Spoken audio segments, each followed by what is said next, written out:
প্রিয় দর্শক, আপনারা জানেন ফেনী 3টি উপজেলা ছাগলাইয়া, ফুলগাজী, পরশুরাম, এই 3টি উপজেলার পরে কিন্তু নতুন করে ফেনী সদরের ফাজিলপুর, লস্করহাট, এই লেমুয়া এই অঞ্চলটিতেও কিন্তু প্লাবিত হয়েছে বন্যার কবলে। এখানকার মানুষ আপনারা দেখতে পাচ্ছেন, সে রাত থেকেই কিন্তু মানুষ বাড়িঘর ছেড়েই কিন্তু তারা নিরাপদ আশ্রয়কেন্দ্রে যাওয়ার জন্য কিন্তু তারা প্রস্তুতি নিচ্ছে। অনেকে বাড়িঘর নতুন করে প্লাবিত হয়েছে। আমরা ঢাকা চট্টগ্রাম মহাসড়ক যেটি রয়েছে সেটি এক পাশেই কিন্তু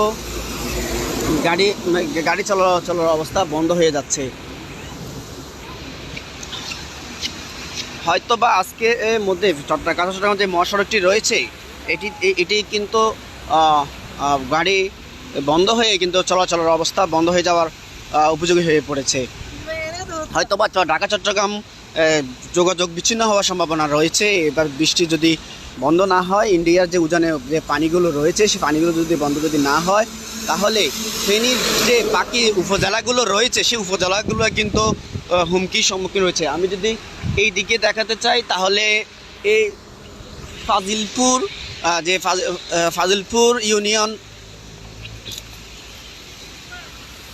এবং কালিদহ ইউনিয়ন যেগুলো রয়েছে, প্রত্যেকটি গড় আমরা এমন অবস্থা হয়েছে ওদিকে যাওয়া কোনোভাবে সম্ভব না। এদিকে ঢাকা চট্টগ্রাম মহাসড়ক যেটি রয়েছে এক পাশে কিন্তু পানিতে পরিণত হয়েছে। এটি ক্রমান্বয়ে কিন্তু এই পানিগুলো বেড়ে চলছে।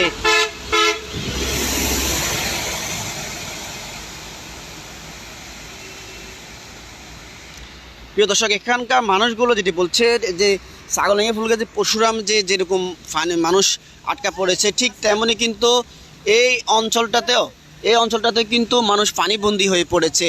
এখানেও অনেক মানুষ গতকাল রাত থেকে কিন্তু মানুষ বাড়িঘর থেকে আসার শুরু করেছে, কিন্তু এখনও পর্যন্ত অনেকে এই উপজেলাতে কিন্তু পানিবন্দী হয়ে পড়েছে। এখানকার মানুষগুলো বলছে তাদেরকে উদ্ধার করে নিরাপদ স্থানে নিয়ে যাওয়ার জন্য।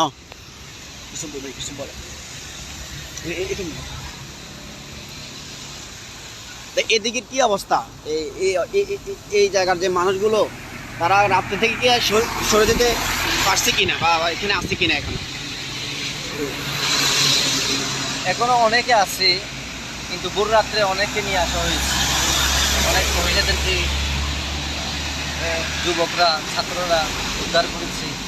এখনো অনেকে ওখানে আছে, এখনো পর্যন্ত আসতে পারে নাই।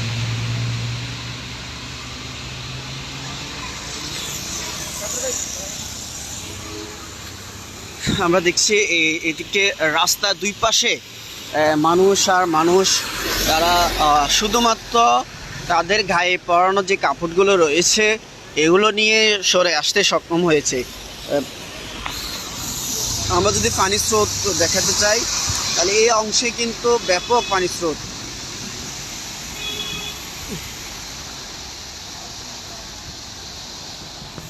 আচ্ছা, ওদিকে মানুষের কি অবস্থা একটু বলুন তো।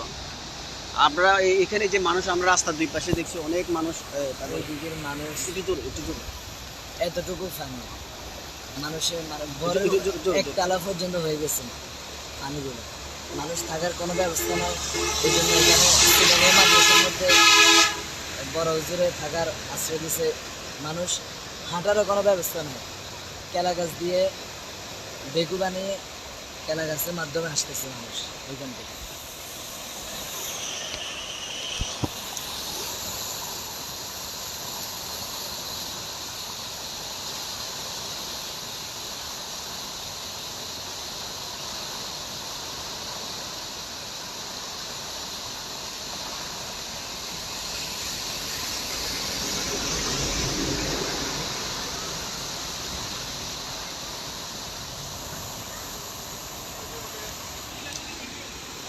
প্রিয় দর্শক, এখানকার মানুষগুলো বলছে ফেনীর যে 3টি উপজেলা পানিবন্দী হয়ে পড়েছে মানুষ, ছাগলাইয়া, ফুলগাজী, পরশুরাম, তার পাশাপাশি কিন্তু মটবি, ফাজিলপুর, এই অঞ্চলটাতে এই দুটি ইউনিয়নেও কিন্তু মানুষ পানিবন্দী হয়ে পড়েছে।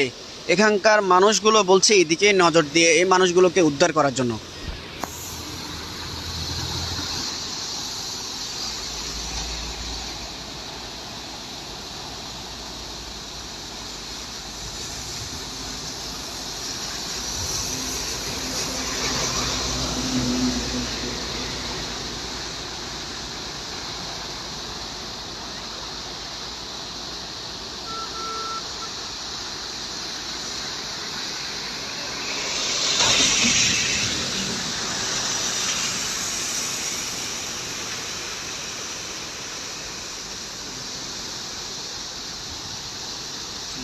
একটা ডুবে গেছে।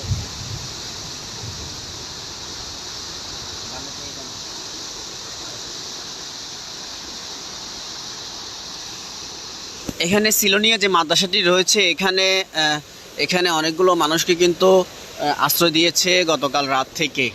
এখানকার যে হুজুর বড় হুজুর রয়েছে উনি কিন্তু ঘোষণা দিয়ে এখানকার মানুষদেরকে নিরাপদে আশ্রয় কেন্দ্রে আসার জন্য কিন্তু আহ্বান জানিয়েছে। আমরা যেমনটাই এখানকার একজন স্টুডেন্টের সাথে কথা বলেছিলাম।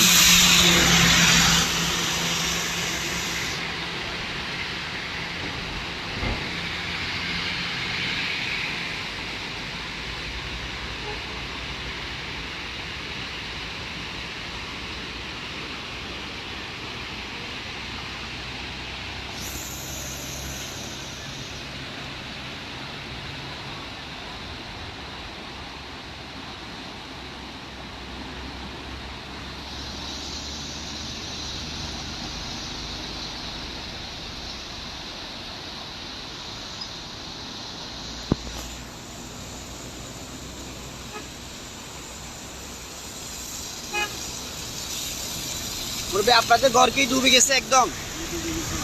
ওখানকার মানুষ কি অবস্থা? আপনাদের ওখানে মানুষ আটকা পড়ছে কিনা? আমাদের একা থাকি, এখানে মাছ না ওটা ডুবে গেছে, শুধু আপনার যে এইগুলো নিয়ে বের হয়েছেন আর কিছু নিয়ে বের হতে পারেন নাই? না, সব বাসার মধ্যে তোলা হয়।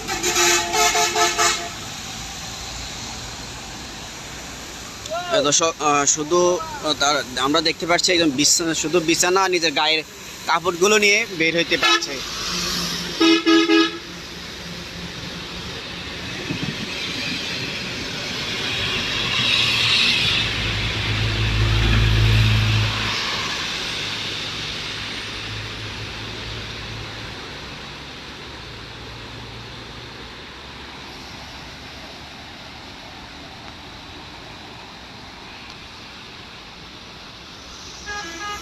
কি অবস্থা ভাইয়া? কি অবস্থা? সত্যি